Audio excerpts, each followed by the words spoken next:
Olá! Hoje o nosso assunto é motivo mais que suficiente para uma boa conversa. O poder que ela, a conversa e a empatia têm nas nossas relações interpessoais. E quem está aqui para conversar com a gente é o consultor de empresas e coach Alexandre Henrique Santos. Obrigada, Alexandre, pela sua presença aqui. Obrigado, Silvia. É um prazer enorme estar aqui com vocês. Muito bom. E os grandes ou talvez os maiores desafios da convivência humana quase sempre estão enraizados nos diálogos, nas conversas, em palavras que dirigimos às outras pessoas. No trato social, no ambiente de trabalho, no lazer, em ações cooperativas, no trabalho voluntário, quem sabe até no exercício da cidadania. Tudo requer qualidade de comunicação e de vínculos para que possamos nos ajudar de forma mútua e sendo sempre muito positivo para acolher o outro com altruísmo, né? E sem reservas. E aqui vale aquela máxima que diz que não tem nada que uma boa conversa não resolva. Mas antes disso, há que desarmar, né? Desarmar o espírito numa rendição quase incondicional ao estado emocional do seu interlocutor. O outro é o mais importante mesmo, Alexandre? A gente tem que se preocupar mais com o outro para uma boa conversa? Olha, essa pergunta ela é bem interessante, porque estamos numa época onde o individualismo ele está tão exacerbado que é mais fácil a gente encontrar pessoas preocupadas consigo mesmas do que pessoas preocupadas com o próximo. A proposta desse livro é justamente... Vamos mostrar? Peraí, para tudo.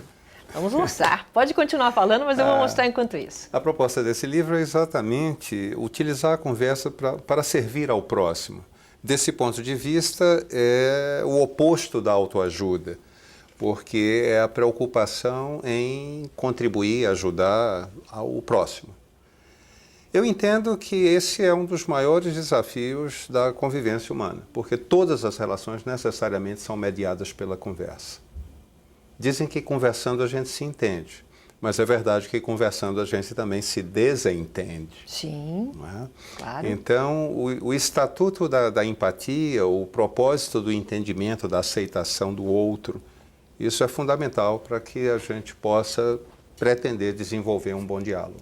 Você lançou esse livro, aqui está escrito Comunicação e Empatia para líderes, gestores, coaches, educadores, pais e demais facilitadores. Quando você chega ao ponto de lançar um livro falando do poder de uma boa conversa, é que nesses meios que você está mostrando aqui, você acha que as pessoas precisam de uma ajuda mais profissional? Entendo que sim. No livro eu comento que a grande transformação que eu percebo que haverá no mundo, eu sou muito otimista com respeito a isso, não virá da luta de classes, não virá do embate republicano de partidos políticos, de globalização da economia.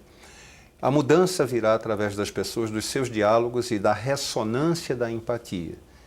Virá de um movimento altruístico, no qual as pessoas percebam a importância de se tornarem mais solidárias, mais amorosas, respeitosas, pacíficas. Você não acha que as pessoas já estão percebendo isso? As empresas, principalmente? De uma forma difusa, acredito que sim. Eu tenho respaldos em obras, não é, que comprovam que a violência no mundo, por incrível que pareça, Silvia, a violência está diminuindo. Olha, se nós que boa compararmos notícia. Os graus de violência na sociedade contemporânea com o que existia no século XIX, no século XVIII... uma crueldade. Uma crueldade. Sim. Agora, é evidente que nos falta muito fôlego ainda para chegarmos a uma aceitação do outro, ao trato com respeito, não é? A prática da cidadania como uma prática de amor ao próximo. Isso ainda tem chão pela frente. Quando você leva essa boa conversa numa empresa, por exemplo, como que você se coloca? O chefe falando com o atendente, o que é uma boa conversa na empresa? Ok, excelente. Primeiro vamos entender que o modelo que uma boa parte das empresas ainda tem é um modelo estruturado em duas matrizes históricas, que é a Igreja e o Exército. E essas duas instituições, por louváveis que possam ser, elas não são exemplos de transparência e não são exemplos de aceitação, porque são muito estruturadas, são muito top-down, né? Ou seja, são muito impositivas. E hoje o mundo demanda um trato interpessoal mais flexível, mais resiliente. Então, o grande exercício que as organizações têm hoje, a meu ver, é exatamente exercitar a empatia. Que seria o quê? Exercitar a empatia é o quê? Um líder, ele não precisa ser autoritário, grosseiro para ser mais líder. Ele pode conquistar a relação de parceria com seus colaboradores, com sua equipe de trabalho, através de um trato mais empático, mais cortês, cordial. Dentre as qualidades... Despertar admiração, né? Com toda certeza. E você está tocando num ponto-chave. Eu desconheço uma outra, se eu posso me expressar assim, emoção que seja tão convidativa a relações produtivas e duradouras quanto a admiração. Sim. Um líder que se faz admirar esse sujeito, a equipe vai com ele aonde puder ir. E os exemplos históricos que nós temos disso são inúmeros. Sim. Diferentemente daquele modelo do líder que é autoritário. A história, quer dizer, aqueles que conseguiram levar multidões, né? As pessoas iam pela empatia, pela admiração. Então, não é nem questão de boa conversa, aí já é outra coisa, né? Já é uma liderança nata, né? São líderes. Eu acredito que existem os que têm essa habilidade nata e tem aqueles que desenvolvem. Inclusive, eu brinco no texto do livro e eu acredito, porque realmente eu acredito, que empatia deveríamos aprender desde o berçário. E talvez até antes, porque a neurociência hoje comprova que nós começamos a aprender a comunicação ainda no ventre materno. Já entende tudo quando está aqui. Já começamos a entender. Quer dizer, o que está faltando, por exemplo... A boa conversa na geração de jovens que conversam pelo celular, por exemplo. Não tem. É uma boa conversa? Eu posso trocar uma boa conversa? Eu estou aqui na mesma sala que você, mas estou lá conversando. A proposta do livro são conversas ou presenciais ou conversas onde se possa observar a linguagem não verbal. Uhum. As conversações analógicas, digitais, elas têm características bem diferentes. Não é? Eu entendo que a conversa digital, ela constitui um desafio muito mais elevado para o nosso entendimento. Porque a conversa presencial, ou pelo menos ela num plano analógico, né, de expressão corporal, expressão facial, tem sutilezas fantásticas. Um piscar de olhos faz o sim virar não e o não virar sim. Para que uma frase chegue em você, ou chegue num receptor como agressiva ou como irônica, basta uma sutileza na modulação verbal. Volta uma vírgula, né? Uma você vírgula. Coloca e você fala, peraí. Claro. E isso é fantástico, não é? E quando nós passamos para o plano digital, essas sutilezas elas se perdem. É verdade, é verdade. Bom, será que quem ama de longe, cultiva o amor, a humanidade não fica mais distante da convivência? Quer dizer, aquilo que você está falando, do tete-a-tete, do dia a dia, dá mais trabalho? Acredito que sim. Eu brinco também no texto do livro e eu digo que há pessoas que amam a humanidade para não terem que amar as pessoas individualmente. Então, fica mais fácil eu me indignar com um problema entre afegãos e iraquianos, por exemplo, e às vezes não me indignar com uma dificuldade que eu tenho dentro de casa. Olha que profundo isso, é verdade. O grande desafio que eu coloco são as relações proximais, as relações afetivas do cotidiano.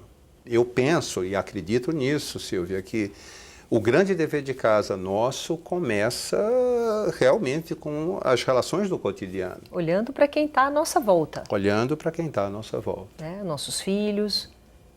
E eu termino parafraseando o Mário Quintana, e eu digo que as conversas não mudam o mundo.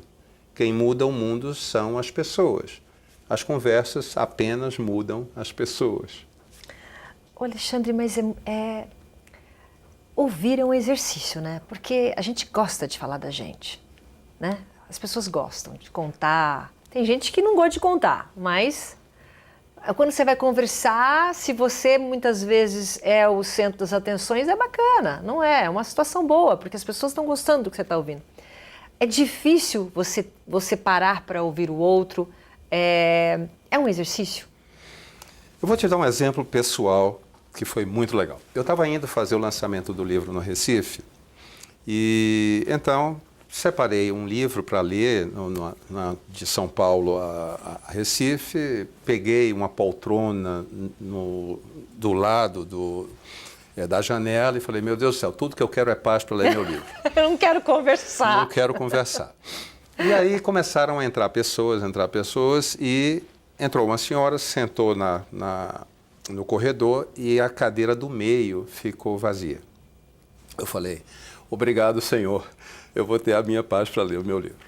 O avião decola, a senhora sai da poltrona dela e senta na poltrona do meio.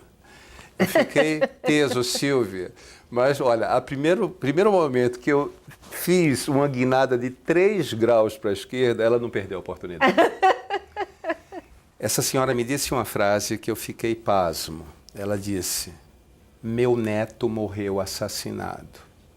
Nossa, já foi assim? Já foi assim. Logo de cara? De cara. E aí eu me perguntei, o que é que eu posso fazer nesse momento? Essa mulher precisa falar. Ela precisa falar. Ela precisa falar. E o melhor gesto de altruísmo, de amor ao próximo, inclusive para ser coerente com o livro que eu escrevi, é brindar a ela a minha atenção. E eu vou lhe dizer uma coisa, Silvia, foi uma lição de vida, porque eu ouvi essa mulher de São Paulo até Recife. É bastante tempo. E ela me contou a vida dela, com fotos, com direito a um monte de coisas. E foi um aprendizado enorme para mim, enorme. Agora, eu entendo que nessa vida cotidiana, nesse corre-corre, nem sempre nós temos essa disponibilidade. Às vezes, realmente, nós não temos. Mas, para mim, foi um exercício de resiliência e de busca e de amor ao próximo mesmo. Ela estava precisando falar. Você falou de disponibilidade. Isso é importante. Você ter essa percepção e essa sensibilidade, mesmo quando você não está pronto para isso. Você queria ler o seu livro, mas, ok, vamos lá, né? Vamos ouvir. E aí você começa a se sentir, né, pequeno. Puxa, eu não ia dar atenção, eu ia perder essa oportunidade. Muitas vezes a gente perde a oportunidade de uma boa conversa, não é isso? Com toda certeza, com toda certeza. E como eu comentei no início, acredito que nós estamos numa sociedade que estimula muito o individualismo. E as pessoas ficam muito em torno de seus umbigos e às vezes perdem oportunidades fantásticas de serem mais receptivas. A origem desse trabalho, além de ser o meu trabalho como consultor em empresas, é o trabalho voluntário. Eu fiz vários trabalhos voluntários ao longo da minha vida e, então, essa experiência, sobretudo na área hospitalar, o voluntariado na área da saúde, eu extraí daí muito das experiências que se transformaram nesse livro. Então, nós vamos fazer o seguinte, eu vou fazer um rápido intervalo comercial e eu quero que você conte a sua história para mim, tá bom? Um instante só, a gente já volta. Universidade Paulista Unip é a preferida do mercado de trabalho. 5 anos consecutivos, ranking universitário confirma. Unip é a universidade particular preferida dos que contratam em todo o Brasil. Unip, qualidade e empregabilidade realmente comprovadas.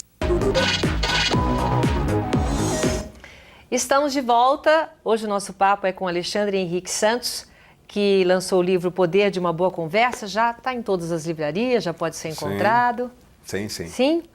É uma boa conversa, muda tudo, né? Uma boa conversa, ela pode ser, como você falou, o início de um bom relacionamento, até o fim de um relacionamento, seja ele empresarial, seja em casa, mas tem que ser tudo tem que ser conversado, né? E o fim não necessariamente precisa ser conflituoso. Mesmo o fim de uma relação comercial ou de uma relação afetiva pode ser feito mediado por uma conversa amorosa, respeitosa. Mas às vezes não é melhor o silêncio do que uma boa conversa? São Silêncio não diz escolhas. tanta coisa. É escolha? Bom, nós terminamos o primeiro bloco falando do que te motivou a escrever esse livro. E uma das coisas foi o voluntariado. Queria que você falasse um pouquinho sobre esse teu momento. Eu entendo que o trabalho voluntário deveria ser uma prática de todo cidadão. Acredito que também o tema da conversa, das relações interpessoais, do respeito ao próximo, deveria ser matéria curricular desde a formação básica. Perfeito. Mostrar os valores, né? Os valores. Isso faria com que nós chegássemos à adolescência, à idade adulta, já bastante amaciados para as relações interpessoais. E essa me parece que é uma fragilidade da nossa grade curricular. No que concerne ao trabalho voluntário, eu entendo que todo cidadão deveria praticá-lo, em sua medida. Por quê, Alexandre? Porque nós vivemos em sociedade, o ser humano é um ser gregário e se nós vivemos em uma sociedade que estimula o altruísmo, a generosidade, o amor ao próximo, certamente nós teremos uma ambiência, um ambiente muito mais acolhedor, muito mais integrativo, muito mais respeitoso. Não é caridade, é voluntariado, é trabalhar em alguma coisa para o bem do outro. Para o bem do outro.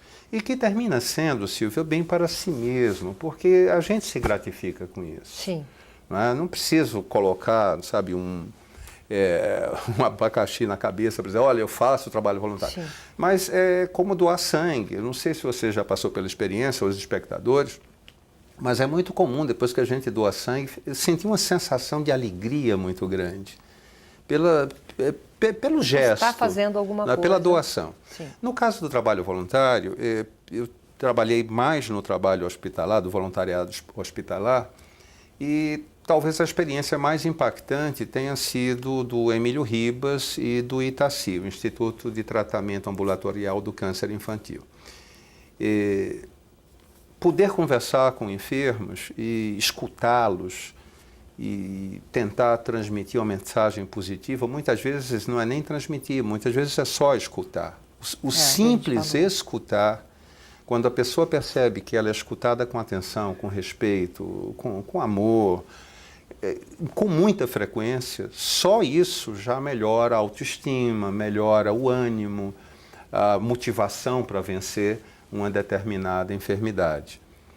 Então, essas experiências elas foram muito marcantes e com certeza foram a segunda grande fonte inspiradora desse livro. E a primeira fonte foi? O trabalho mesmo didático com empresas, desenvolvendo equipes, desenvolvendo liderança, treinamentos de feedback. E o resultado que você tem? Você faz um treinamento com essas pessoas? Sim. Por exemplo, quando te chamam, quando uma empresa te contrata para você ser coach ou consultor, é para isso, para você fazer com que exista um relacionamento e que as pessoas conversem mais. Os próprios gestores estão sentindo falta disso. Há essa necessidade. Nós estamos num mundo que caminha cada vez mais para a transparência. E a transparência é um aprendizado. O que nós vemos aí com todos esse cenário do país é muito a falta de transparência. E nós estamos ainda na pré-história da transparência. Acredito que sim, porque... Estamos no início ainda. Ainda estamos no início. Tem muita coisa ainda que tem que ser dita, muita coisa que tem que ser colocada para fora. Não só politicamente, porque isso é uma mudança constante. Nas relações mas nas relações das pessoas. Às vezes pai e filho, às vezes o marido e a mulher, às vezes entre irmãos. Nós estamos aprendendo a conversar, Silvia. Mas isso é uma coisa de agora, né? Porque antigamente tinha muita conversa. As conversas na varanda, não. Sim e não. Em termos de forma, sim. De conteúdo, não. Porque a família nunca foi um ambiente muito transparente. Tem assuntos que eu trato hoje com os meus filhos que eu jamais trataria com os meus pais. Entendi. Porque seria considerado uma falta de respeito, temas inadequados. E hoje, praticamente, você tem um leque de possibilidades quase sem fim. Da sexualidade à gastronomia, passando por religião e por ideologia, hoje se conversa dentro das famílias sobre os temas mais variados. Você diz no seu livro que, historicamente, a cooperação sempre foi um fator que determinou e continua a determinar o desenvolvimento da vida sobre a Terra. Essa é uma teoria de Lynn Margulis, que é uma bióloga norte-americana bastante conceituada. E a gente vive num mundo com tanto conflito que é muito... E o marketing do mal é tão eficiente, tão efetivo... Marketing do mal, meu Deus. Que fica parecendo que nós somos seres mais competitivos do que cooperativos. Isso não é verdade. Se você pensar no conjunto colaborativo necessário para produzir uma tecnologia de ponta... Claro. Meu Deus, é uma cadeia produtiva gigantesca, Silvia. Então, hoje, nós colaboramos muito mais do que competimos. É evidente que esses dois movimentos existem e fazem parte do processo histórico, competição e colaboração. Mas a colaboração ela é muito mais efetiva, muito mais efetiva. Eu tenho notado, por exemplo, eu tenho tido a sorte, né, o privilégio de conviver com os jovens, e o que eu tenho sentido é assim, hoje, se existe se eles descobrem alguma coisa, ou se eles montam um robô, por exemplo, eles querem compartilhar isso, não tem aquela coisa mais de ficar segurando informação, né? Então, é uma geração que está vindo, se ela for bem preparada com uma boa conversa, né, ter essa coisa da conversa, com certeza a gente vai ter uma geração boa mudando o mundo, não, Alexandre? Eu acredito que sim. Você acredita nos nossos jovens? Acredito. Penso que nós temos um desafio gigantesco, né, no país para os próximos anos, porém, entretanto, contudo, eu acredito, eu sou profundamente esperançoso. Costumo dizer, Silvia, que quem tem filhos devia ser proibido por lei de não ter fé na vida. Porque nós educamos com exemplo.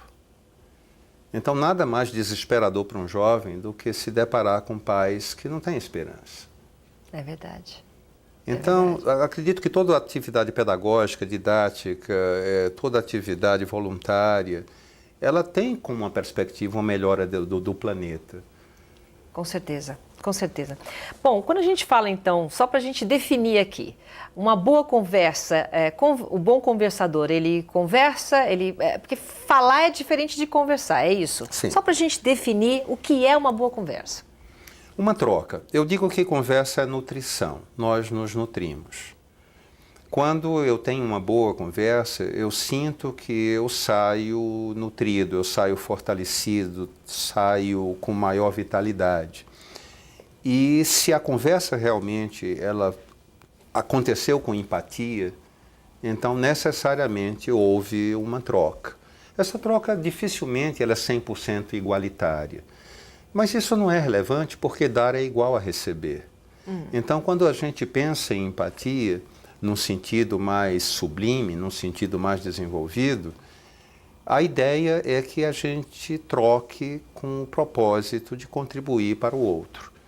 Quando essa conversa ela realmente acontece nos parâmetros da empatia, há esse intercâmbio. Eu ajudo o outro a ser ele mesmo ou ela mesma, e ela ou ele me ajuda a ser eu mesmo.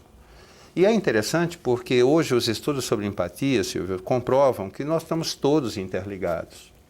É mesmo, né? Todos somos um.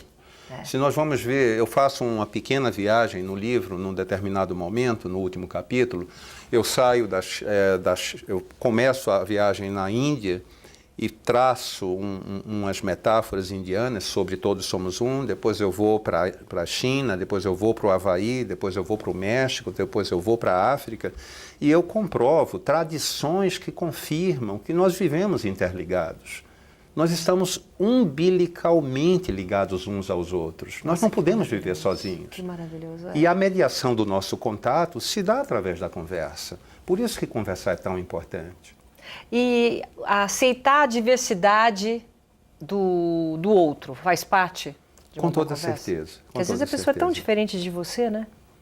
E isso é um aprendizado muito novo, porque nós ainda continuamos matando e morrendo por causa de times de futebol, por causa de uma diferença de opinião. Então, eu comento no primeiro capítulo, que está todo ele dedicado à diversidade, que essa é uma grande vitória da civilidade. A partir do século XVII e XVIII, não é, do pensamento de Kant e de outros mais, nós começamos a abrir a possibilidade de aceitar a diferença. E hoje, com essa questão do bullying, com a questão do assédio, são facetas que demonstram que, paradoxalmente, demonstram que a gente está indo no caminho certo. Aceitar hoje é o grande desafio. Se tolerar é uma palavra típica do século XVIII, aceitação é uma palavra fundamental para a gente viver o século XXI. Alexandre, e quando a empatia não acontece, como é que a gente faz? Porque a gente parece que não dá liga. E aí? Muito legal. Junto com empatia, vamos entender alguns termos. Pode existir antipatia. Antipatia, eu não vou com a cara do fulano ou da fulana. Isso pode acontecer? Sim, isso é humano, é natural. Pode existir apatia, quer dizer, uma falta de interesse completo, né? E pode existir, naturalmente, a empatia. Quando não existe a empatia, se nós conseguirmos evitar o conflito, já é um avanço enorme. Porque antipatizar o outro não necessariamente me leva a ter atitudes beligerantes, agressivas, irônicas, sarcásticas, né? Então, eu coloco isso tudo no plano do aprendizado do convívio, Silvia. Mas é possível perfeitamente acontecer da empatia fracassar, e geralmente a empatia ela falha quando não há acompanhamento. Ok. E conversar ajuda a crescer. Nós mulheres conversamos muito. Por isso que vocês estão crescendo muito mais do que nós. Ajuda a crescer? Ajuda a crescer. Eu acredito que nós, homens, temos que aprender muito, muito, muito sobre conversar com vocês. Qual que é a mensagem que você deixaria, com tanta pesquisa, a gente já está no final do programa, como consultor, que mensagem você deixaria para a gente aqui, não só para as mulheres, mas para todos, no sentido de uma boa conversa? Olha, eu acredito que estar aberto para o outro e aprender a ouvir, porque, como comentamos no início do programa, nós estamos com um movimento, é fácil perceber, muito em torno do individualismo. Sair desse eixo e abrir a possibilidade, se dar a oportunidade de ouvir ao outro, eu acho que esse é o grande desafio de todos nós para criarmos relações consistentes, produtivas e duradouras. Muito bem. Muito bem. Te agradeço muito a presença aqui. Foi maravilhoso o nosso papo, viu? Obrigada, Alexandre. Eu quero agradecer a oportunidade também e desejar a você e a todos os espectadores aí uma boa conversa. O nosso Opinião Livre de hoje fica por aqui. Muito obrigado pela sua companhia. Até a próxima. Tchau.